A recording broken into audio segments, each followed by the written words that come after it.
The healthcare system is broken, but it doesn't have to be. This is Revenue Cycle Optimized by Infinx Healthcare. We discuss the latest challenges in the revenue cycle space and provide actionable tips on how to overcome them at your organization. Welcome everyone to this episode. I'm Stuart Newsom, your host, and today we're coming to you live from the Infinix GTM Growth Summit here in Denver. First time you've ever done anything like this, so bear with us as we work through it. But we're going to talk today about a new AI agent for medical necessity. So I'm really excited about this. Joining me is Navaneeth Nair, our Chief Product Officer here at Infinix, is going to do a deep dive into what this is all about. Navaneeth, always good to see you. Always good to see you, Stuart. Always good to have you on as well. So how are you doing today? It's a beautiful day. Yes. We've been energized by our team here. And then, of course, new solutions always makes us happy. Yes. We've been highly anticipating this. So this is an official announcement of our medical necessity AI agent. So it's going to be a good conversation, because medical necessity has always been friction within the revenue cycle. It causes schedule delays. It obviously causes manual rework from denials, the whole appeals process, all of that. So during this session, we're actually going to do a deep dive into those problems. What is Infinix doing to solve those problems, and incorporating AI without negating the human specialist, the human in the loop, if you will. So with that, I want to remind everyone here in the audience, we do have a live audience with us today, to ask questions. We're going to have a Q&A at the end, and also welcome comments. So if anybody's got any comments that you want to share, we always welcome those as well. So with that, Navaneeth, you ready to dive in?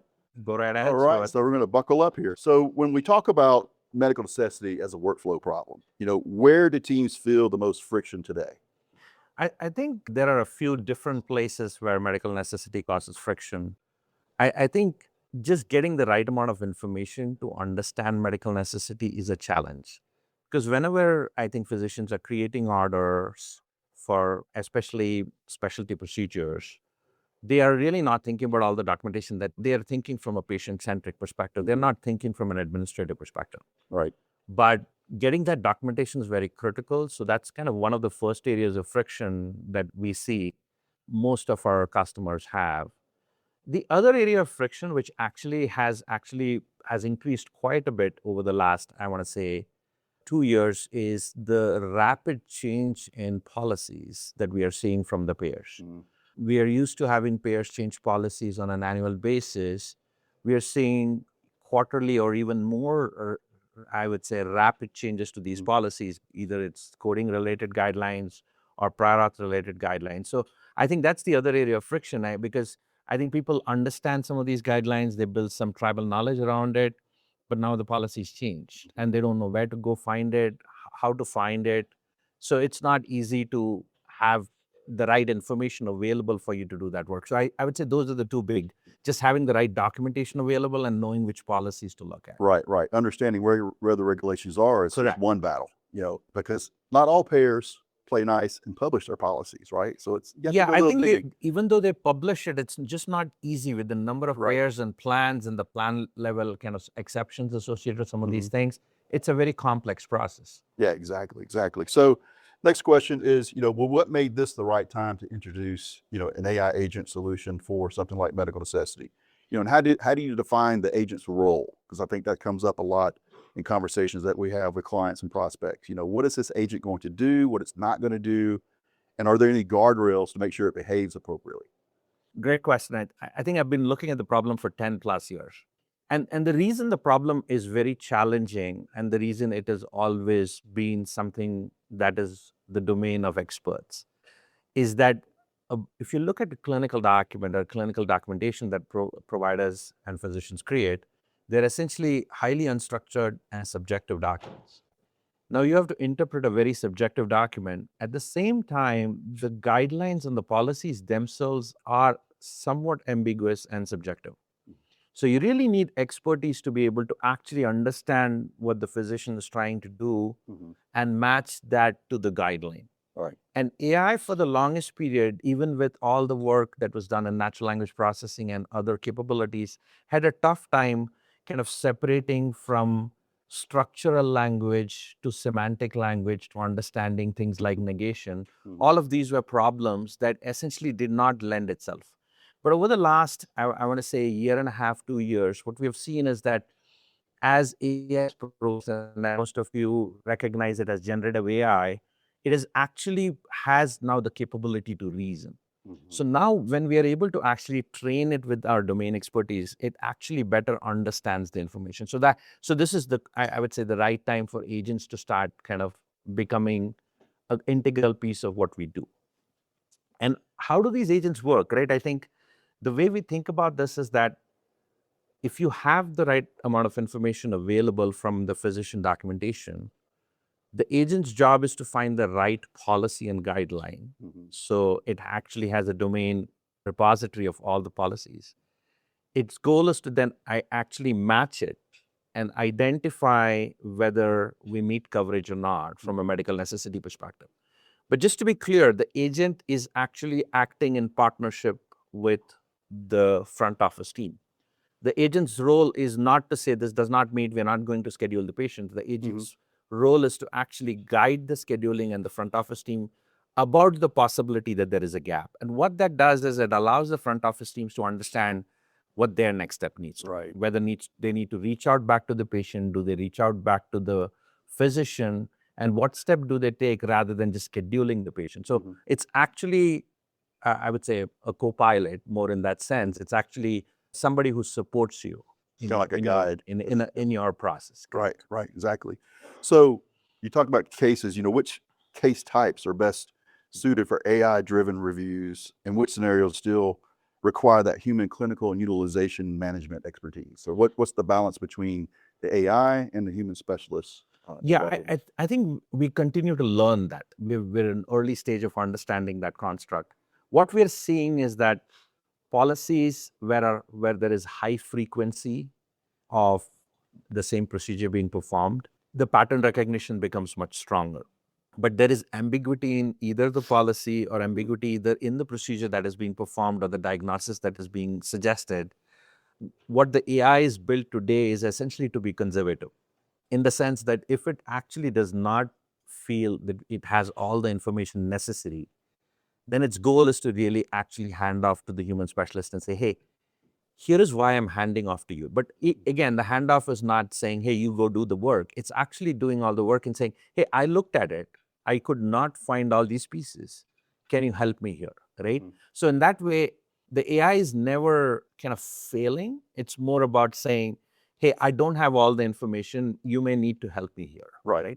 That's essentially how to think about the process. Right. It's like gathering the information to know what decisions need to be made. It's not actually making the decision itself. It's just grouping this information together so the users can make a more informed decision. Correct. Gotcha. So if medical necessity is addressed earlier, because I'm a big proponent of denial prevention, and the earlier that you can get this done earlier in the process, the better. But which downstream metrics, would you be looking for that would be improved the most? Is it scheduling throughput, authorization turnaround? Just pick one, or maybe pick several. All of the above. Yes. I wanted to check that box. Yeah. And we've talked to so many of our existing customers about this, right? And what's interesting is that the challenges lie in different parts of the organization, right? If you have a large imaging center, you are not the physician. The physician is an outside physician who's sending you documentation. But you have to make sure that you actually can get that patient scheduled on time. Yeah. Because if you do not schedule that patient, the patient is going somewhere else. So in that scenario, the challenge lies in the front office, right? Because you're actually trying to figure out that you want to make sure that patient comes through the door. But if you don't have the right information, you'll have a denial, you'll lose dollars in the back end. So the goal is, and in that case, make sure that the front office has the most information. In some cases, our customers have said, hey, we want to do this mid-cycle. What that means is, we have done it in the front office, or some reason we can't do it in the front office because we need to really have them come through. It's a hospital, it's an inpatient procedure. They're already in there, the procedure is being performed. Then pre-claim, you want to at least make sure that you have all the information necessary before you send the claim out. Right. The goal is ultimately not to get a denial, right? Now, of course, if it leaks it into a denial that has to be dealt during AR, of course, it helps us understand what information we should provide for appeals. Mhm. But the goal is never to get there. The goal is always to help the patient get through the door if it's like an ambulatory situation. But in other settings, it's also to ensure the documentation is correct before you send it out Right. to the payer. Now, what we're seeing with many payers is infrequent bills are facing, and most of the folks who understand that are seeing that. Having this reviewed earlier by an AI agent allows you to have the information. Many of the payers are now allowing you to actually attach documentation with your claims electronically. So you can actually preemptively attach the right amount of Right. documentation so you don't get an info required denial, right? Because that's another thing we are seeing with Yeah. the payers, that there is a lot of info required denials coming. Yes, yes. Any means necessary to pause and delay that payment. Correct. So Correct. absolutely. And just to say it out loud, payers are using AI on the other side, just to be clear, because they are scaling this at. So Yes. what that in the past, if they had to have an expert do this, now they actually have the ability to apply AI on the other side, which means Right. more denials. Exactly. They've always had the data, and they've always had a means of crunching that data. Now they can crunch it just at a far Correct. superior accelerated rate. And it's kind of scary. So providers have to counter that. Look at it as counter with warfare, so to speak. You're combating. Yeah, I don't want to use. I know exactly. Exactly. Don't go there. So- Given real wars in the world, I want to be careful about that. But I agree with you. It is a conflict that we are trying to resolve, and our goal is essentially to help our customers have the right amount of information so they have less friction in the reimbursement. Right. So let's say it's a few months, after go live, and someone's adopted the solution. What does success look like in the real world, and what should clients be tracking, and what is a realistic timeline to the impact the AI agent medical necessity is going to have on them? Yeah, so I think the first thing, and with the early adopter customers that we've been working with, the first thing is that many of these teams either have dedicated clinically capable staff just doing this, or in some cases, they do not have the staff and they expect the front office to have the expertise to do this. What this does is really relieve the burden of the front office or of teams that actually have to do this. Now, they know that they can actually send it to the AI. Now, if the AI flags it as something that needs attention, that's the only things that they should look at. Others, they should feel very confident moving forward. So what it does is reduces that front office burden. In some of the teams that we are working with, they have dedicated clinical teams. And this becomes now an agent that works as part of their teams. Some of these teams just don't have the bandwidth to expand. Finding clinically or coding specialists who actually can work in the front office to work through medical necessity is a challenge. Right. So now you can actually augment those teams. And what augmenting those teams are going to do is, and most of the times we think of it as, okay, we will reduce the number of people who we need in this process. That's not how most of our customers are thinking. They're saying, hey, we can do more. We have been actually not doing a lot of it because we just don't have the bandwidth to do it. Now we have the ability to apply AI into it, allows us to now actually do procedures that in the past we would have just let through and said, hey, we'll deal with it when we get a denial. Right. Now they say, no, let's actually look at it in the front because AI can scale this for us. Right. Exactly.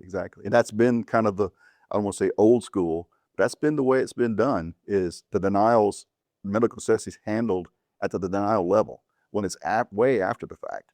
And if you can prevent it ahead of time, then you're actually saving money. You're being much more efficient, where you don't have to touch that claim again. Because it's like $8 to get a claim out. Just anyway for a touch. For the first touch. Yeah. And it's typically $25, and I'm being conservative, to rework a claim. Absolutely. So and the mindset was, well, we'll just let it go through, and then we'll handle the medical necessity when it becomes a denial. Yeah. So the lagging indicator, of course, is reduction in denial. But the other thing that, especially with our ambulatory customers, we're trying to track is how many more schedules were they able to get through, that in the past they would have actually had a challenge in getting through because they could not identify if this patient has all the information. So they decided not to schedule that patient. Right. The last I would say is that I would suggest better Medicare reimbursements, because I think EBNs are becoming critical. And for Medicare procedures, it's actually difficult to understand. Most of the ABN solutions currently out there in the market are rules-based, as you're aware, but the rules are also pretty tricky. So we see a lot fall through that these rules-based systems make mistakes on, that the AI is able to catch. Right. And the rules is based on the information set up Yeah. in the rules at the time. And if they get outdated, then you have to rely on changing the rules to get it Yeah, right. we just recently had a scenario where we were testing with one of our customers, and we found one of the rule said it should be covered, but when we looked at it, it said not covered because the AI was able to identify that you could have covered this, but the diagnosis that you had coded, the physician had coded, was not covered by Medicare, yeah. right? But they could not recognize the fact that that diagnosis was not coded because the general tendency is that this is covered, so Medicare will cover for it. Right. So these are things that the AI is able to surface where people are like amazed that, oh, wait a minute, I can step back and look at this and now say, wait a minute, I had not thought about that part. Yeah, that's awesome. That's awesome. Well, we are going to go to a Q&A with our Q&A section. Any questions in the audience? Okay. So I wanted to know, is the AI going to be done like on the front end to do like a claim cleanup? Yeah, so it's going to be done in the front end even before the claim. Okay. So the assumption is when an order comes in, whether that is like an in-house order or an external order that's coming in, you have all the information that is necessary. You schedule the patient, you actually run this as part of your front office processes. Because a lot of prior authorization, as you know, is run as part of the front office, but a lot of medical necessity detail checks, unless you have a clinical team, you're not doing it. You're letting it through and assuming that it'll meet medical necessity, or unless you have knowledge, you actually evaluate it, or you have some kind of rules-based systems. So the goal is to actually do it in the front of the life cycle. So by the time you are actually seeing the patient, you actually are fairly comfortable that what the physician has ordered essentially will meet medical necessity criteria. What happens to us in a lot of cases is that we have coders that are actually into the EHR, the hospital system, whatnot, and they submit the diagnosis that they find, and then we get it back that it's not medically necessary. So then it's going to the AR because it's been denied. Correct. So if we could have something that would, avoid it from going to that AR team. Mm-hmm. Absolutely. So our preference, and again, it depends on, as I said, there are two places we would want to run it. We want to run it, just find it upfront that the diagnosis is not coded correctly. So the diagnosis gets coded correctly. So by the time it gets into the system, the coder is not having to pick a diagnosis that he's guessing from the documentation, right? That's actually the preferred approach, because what the AI does is it actually comes back and says this diagnosis does not meet, right? It does not suggest today because we don't want to be in the space of suggesting what diagnosis would work, but it can identify which does not work. But let's assume that is already done and we don't control that because the physician has already said what he needs to say. They've already gone ahead with the service being performed. Then we would run this pre-claim as part of the coding process or post-coding to ensure that what is coded is going to meet medical necessity. Otherwise, loop back to the coder and say, hey, here are the rationale of what is missing. Either the diagnosis needs to be corrected, or in some cases, we need additional documentation back from the physician to ensure that if we do get a denial, we can actually counter that with an appeal. Or more importantly, as I was saying earlier, now we can actually do attachments earlier on. A lot of payers are suggesting you actually do electronic attachments ahead of time. We can actually attach the right information and submit it with the claim. So those are two possible spaces. Yes, very cool. There's one question. Yeah, another question over here. What does implementation typically require inside an existing scheduling or patient access workflow? So integrations, data inputs, workflow changes, and internal stakeholders, what does that look like? Yeah, so I think what we've been doing is working with the patient access teams, and for an early onset solution right now, our goal is to reduce as much friction as possible. Now we have the ability to integrate with the EMR using HL7, other standard interfaces to actually accept that as a request. But with a lot of customers, we actually, as Infinix, because we also bring the domain expertise in the services teams together, we have the ability to work with you. Many of our customers are actually giving us a very dedicated work list in the EMR and saying, hey, here is a work list where we created a filter of everything we want to run through medical necessity. Can you just run it through the tool? In some cases, we are integrating with the tool and getting it. In some cases, we are actually having our teams go and grab that information, run it against our tool, and put the results back in, right? So our goal is to reduce the friction to get started and see value generated. Integration is our preferred approach at the end of the day, but The goal is to actually see operational value as quickly as possible. So we have a few different ways to do it, including kind of manual bulk upload runs of all the cases that need medical necessity reviews. All right. Another question? Yeah, so this kind of adds on to that, but I'm just thinking about the change management that might be required if you have, existing manual processes. What would you say is the first step to kind of either implementing a new solution or just solving this just generally, operationally? Yeah, so change management, right? The word that we're all afraid of, so to speak. What has pleasantly surprised me about the solution is that because the solution is so powerful, most of the people I've talked to, whether those are clinicians, actual physicians who are actually doing this work, or coders who actually do the work, they're just blown away by what it can do, right? So what that does is when you can actually show results that actually it exceeds people's expectations, people actually gravitate towards it much faster. So I've Absolutely. actually had less challenges getting somebody to say, hey, we should do this in the solution than any of the other RCM solutions we talk about, because of the fact that it exceeds their expectations. But that doesn't mean there isn't change management. I think the big thing is to really, get them comfortable that it's going to do what it's going to do accurately. So we do a lot of testing with some of our customers. Early stage pilot is how we kind of present it. Our customers work with us. We give them a 60-day window to actually early stage pilot with some of the power users, so to speak. And once we are comfortable that it's actually working with the power users, then actually we built out a workflow and a life cycle that works in parallel with them. So in the example I gave you earlier, if there is a work list, and instead of them going into the EMR and having to go through each one of them in the work list, now they're actually in our solution looking only at the ones that are exceptions or not covered and identifying the ones and then doing the exception handling, right? So that way, now they feel that they don't have to go through every line item, they just have to go through the ones that are being solved, right? So we're finding that the general sense of adoption is much better because they're seeing immediate value with it. Yeah, that's just such more efficient, just where they could focus on those exceptions and those complexities that involved and not just the mundane. So that's Yeah, one of the senior coders I was talking to in one of our customers who does this today, and she said, I literally go through a case for 25 minutes just to say it is fine, right? So that's awesome. in her mind, that is not good value because it is going through the door. Mhm. I mean, though it's value because if you had not checked it, you would not know. But now that the AI agent is doing the ones that can go through, she's like, I really get to work on the ones that are not going to go through. Mhm. Pick up the phone, talk to the physician and say, hey, here is where your documentation is falling through, which we need help with, right? So that actually kind of made the coder feel that they are valued more with respect to the work they're doing because they're really finding the real problems, not having to deal with every case where after 20 or 30 minutes, they realize that it's going to go through.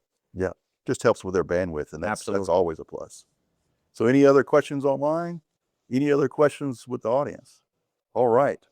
Well, that's going to wrap up this session of Office Hours. I want to thank you, Navaneeth, as usual. Appreciate you as always. We'll have some more with him in the next coming months or so. But also want to thank everyone in the You audience. just sign me up for new things. Yeah, just sign you up for new things. And then I'll tell you about it later, right? So just thank everybody here live and thank everyone online for joining us. I want to encourage you to visit our website at Infinx.com for more articles, use cases, and insights into solutions. And if you want to have a conversation with us, just go out there and contact us there. We'll be happy to talk to you.